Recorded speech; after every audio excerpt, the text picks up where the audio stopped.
Hey, this is John Levin of Dawkins, and you're watching CMS TV.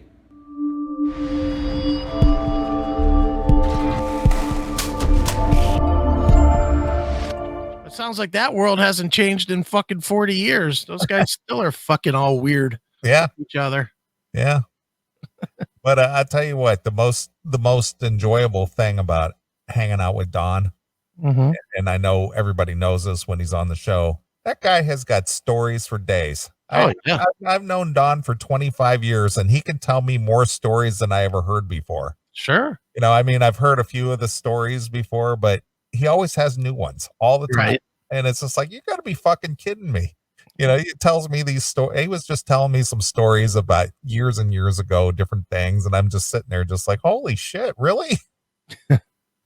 just, just fucking train wreck shit. Right. It's like, how did you get this far? Not that he was like doing anything fucky. It's just circumstances. Yeah. Well, they all were. That's kind of the thing is everybody that was in that scene was a fucking wreck. Yes, absolutely. So there are stories for fucking days from all of those guys. Yeah. You know. But his sense of humor, I just sit there and crack up listening to his stories, man. He Right. just the way he tells some of the fucked up stories from, from the days gone by. It's just like, holy shit. He goes, Sure. yeah, well, eventually this will probably be in a book sometime. Yeah. I doubt it. He'll never write it. Well, he says he's in the process Of writing a book? Yeah, he's doing like the dragon speak type thing. Right. And who's going to edit it? He's got some gal that works with his girlfriend. She's a editor on scripts. All right. Well, good. So she's got the editing thing. Right. So she just tells him, well, when you're inspired to tell a story or, whatever, just do the whole dragon speak thing and send it to me, and then I'll put it in book form. Right. So I didn't even know dragon speak was still a thing. I'm not saying it's that specifically. I'm just using that like clean. Yeah. Mm-hmm. All right. Well, hey, good. I'd read that. Yeah. So anyway, lots of story there. Because his stories will be don't give two fucks about anything. Well, that's the whole thing. He's just like, if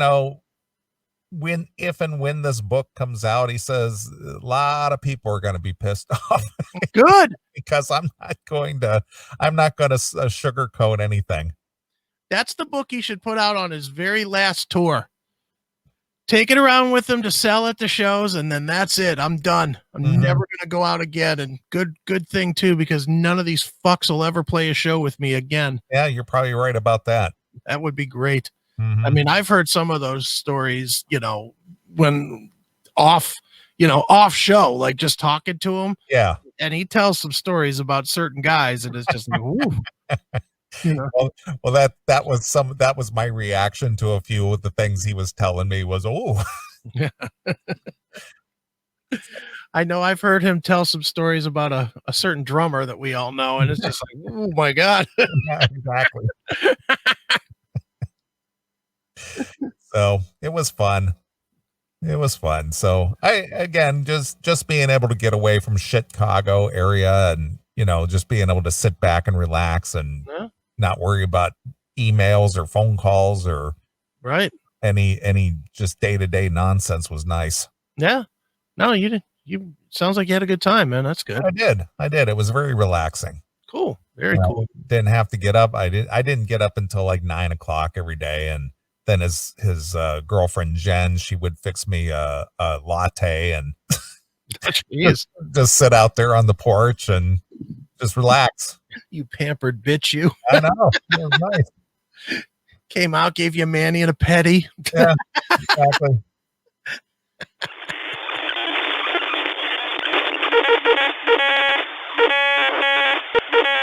It is unbelievable.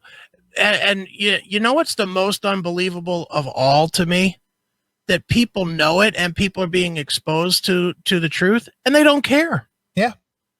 I can't believe that people just don't give a fuck. Well, it's get along, go along. Well, I guess they know better than I do. I don't know who am I? I'm just like some guy. What am I supposed to do? Yeah. Get off the platform. That's what you're supposed to do. Exactly. That's what you do. You get off, you decentralize it as much as you fucking can in your life. But that's where all my friends are, though. That's my social life, man. I mean, you know, if I get off there, who am I going to talk to? Call them. Call them. That's the one thing that I do see. You know, I've been off of Facebook and Twitter now most of this year.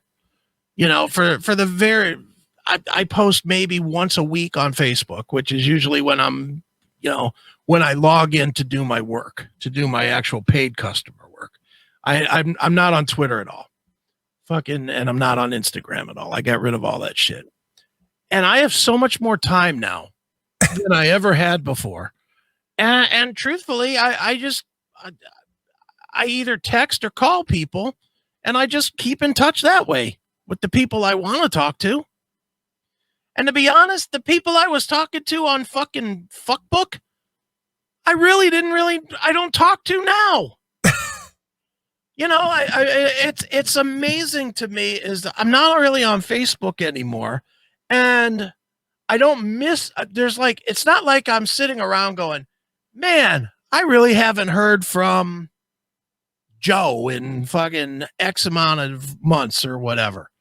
You know, it's almost like Facebook gives you the illusion of these people being important in your life. But when you get past them being a little blip in your fucking face, they're really not important people in your life. Right. They're not the important ones. The important people in your life, you'll communicate with. You'll text, you'll call, you'll, you know, show up at their house, whatever it is, if they're important in your life. You know, and it's amazing to me how much, like, I know I've said it before about how I started unfollowing people that if they were posting political things, I unfollowed them on Facebook. Now, the only things that I get is I get shit from like 3 friends in my timeline and nothing but advertisement because I don't have anybody left. I don't have anybody left that I see their posts. It's astounding. I think I have 680 some odd friends on Facebook, and I literally see posts from about 4 people. You know, it's useless. Yeah. If Facebook is smart, they won't let me cancel because then I can't have my business pages. So they keep me that I have to kind of go in through their fucking thing to get to do my business work. And they're smart enough to know that the psychology of it is, well, let me just see what's going on here. Or they'll happen to have one story up there that's interesting to me or something. And then I fall down the rabbit hole, just like you do on fucking YouTube. You know, then it's like, well, let me just see what else is here. That was interesting. And then the next thing I know, I'm 10 minutes into fucking going through my fucking timeline. There you go. It is such a fucking savage goddamn mind fuck. And it really, you're the smartest one of us all because you never got in on it. Nope. I saw it early on. I knew it was a bad thing from the very beginning. No, and because of it, you don't have the addiction. Nope. It is absolutely an addiction. It's not just well, you know, it's just a habit, like, you know, having a beer with dinner or whatever. It's not like that. It is a true addiction. And you know, that segment of the show where they showed the kid sitting in class and watching his phone, and you could just feel him wanting to pick up his phone. Yeah. That's me. And that was another thing that they put on the fucking on that movie that really I related to, and I actually made a change yesterday when I saw it on that movie. Was they did the part where they highlighted about when people are tagged or notifications of emails or of messages and stuff like that, and how they put it on your phone, but they don't tell you what it is. Right. So you have to look at it to see what it is. Because your mind is wired to engage. Well, somebody's trying to contact me. And when I watched that, I thought of you on a couple of things. Yeah. We've had a discussion here on the show about your phone. Yeah. And you go, yeah, I got like 3 or 4 pages of apps on my phone. Yeah, I do. And I've got like the original apps that came with the phone. And I think the only thing that I've ever added was like the CMS app. Right. And like tune in or something. And that's all I have. Well, I don't use it. I don't use it. I'm not addicted to it. I don't. And the other thing that they pointed out near the end of that documentary was turn off your notifications. Yeah, that's what I was saying. Yeah, turn them off. Yeah. And that's the one thing that I made the change of when I saw the way that works. And I saw what a mind fuck that actually is. I went into my phone and turned off all my notifications. Except for texts. Yeah, I mean, obviously that's the way that I communicate with you most of the time. Yeah. Well, and if I'm doing interviews either with you or with Matt or whoever, that's how we generally tell each other it's your turn to talk. Right, but I don't have any social media apps. I don't have any news apps. I don't really give a shit. If I want to find out what's really going on out there, I'll go look for it myself. I don't go to Fox or MSNBC or CNN or any one of those garbage sites. I go look for it myself.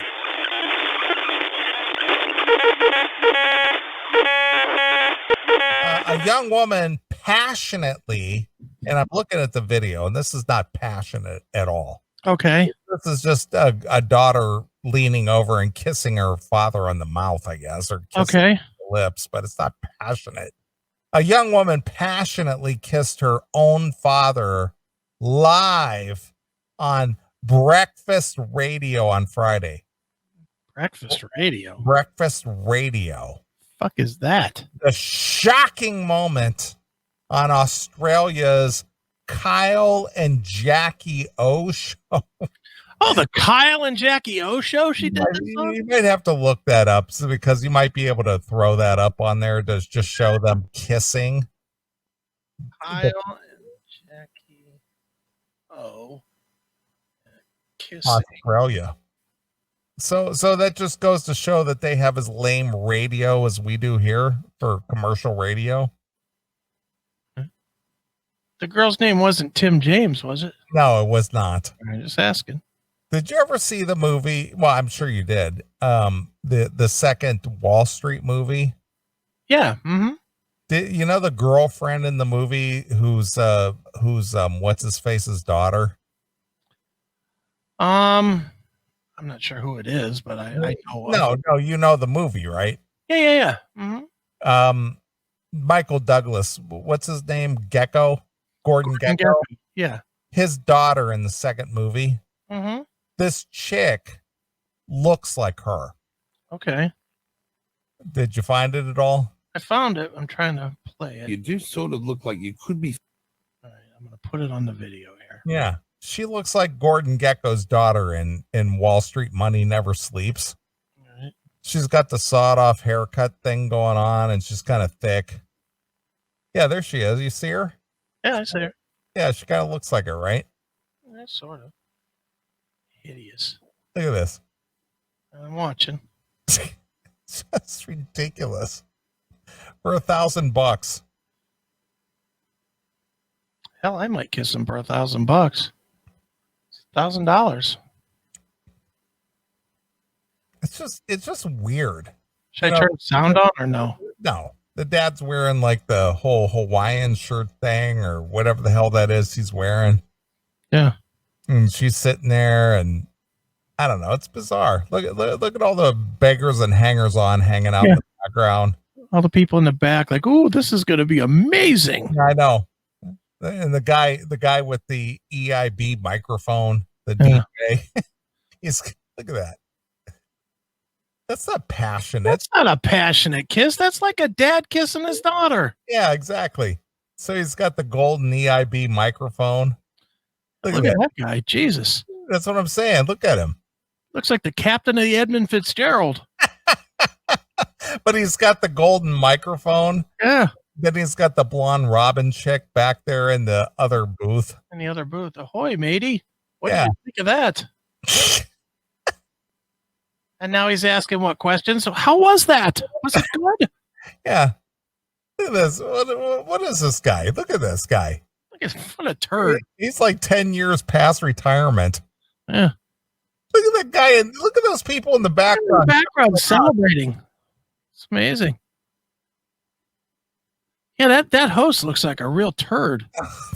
This is what passes for entertainment. Jesus Christ. Look at the Price is Right wheel back there. Yeah, what is this shit? This is what morning radio has devolved to. This guy's probably looking around. He's like, you know what? The people of the Titanic have given me $5,000 if you'll suck his dick. Yay! $1,000! Yay! $5,000. Yay! Look at that fucking old coot. What is he doing shock jock radio? Yeah, people are such whores, man. That dude looks like he's 7. Not the father. I mean, he looks No, old that's too, the but DJ guy. the DJ looks old. Yeah, he's got his white beard and his zip up hoodie going on. Yeah, what a boob. Oh my God. Yeah, all his interns are 19. He's 83. Look at this fucking guy. I know, but look, he's got the golden microphone. Of course he does. He's got the Rush Limbaugh microphone. Huh. The Electro Voice E20 golden microphone. Look at him. And he sings up like Motorhead. And he's got a, oh my God, that's fucking ridiculous, dude. Jesus Christ. Anyway. But anyway, the shocking moment, Shocking. happened on Australia's Kyle and Jackie O show as part of the challenge called Boyfriend or Daddy. Okay. The segment involves a woman coming into the studio Mm. with a male companion, then hosts Kyle Sandilands and Jackie O Henderson have to guess whether it's her boyfriend or her father. Well, geez, that would have been easy with those two. That was definitely a dad peck. If the couple are able to trick the host, they take home $1,000 cash prize.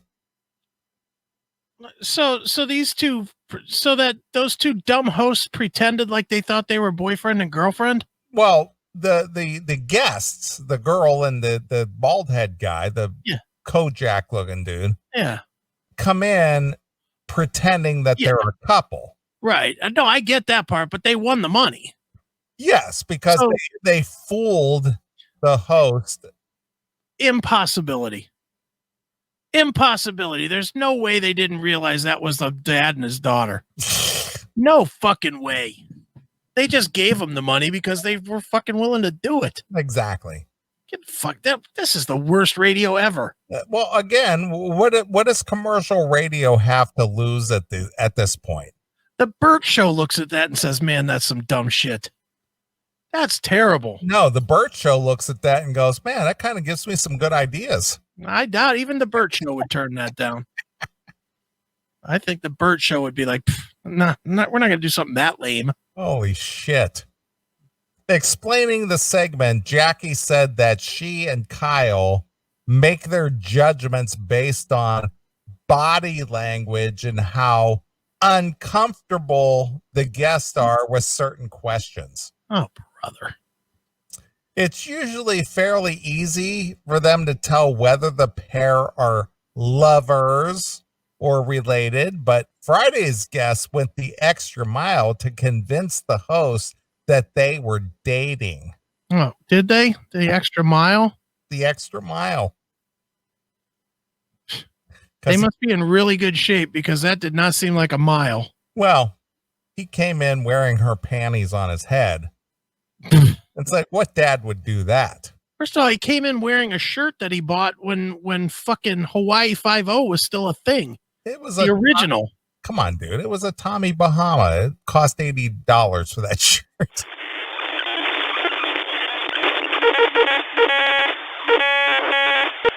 And before I go, shout out to the Classic Metal Show.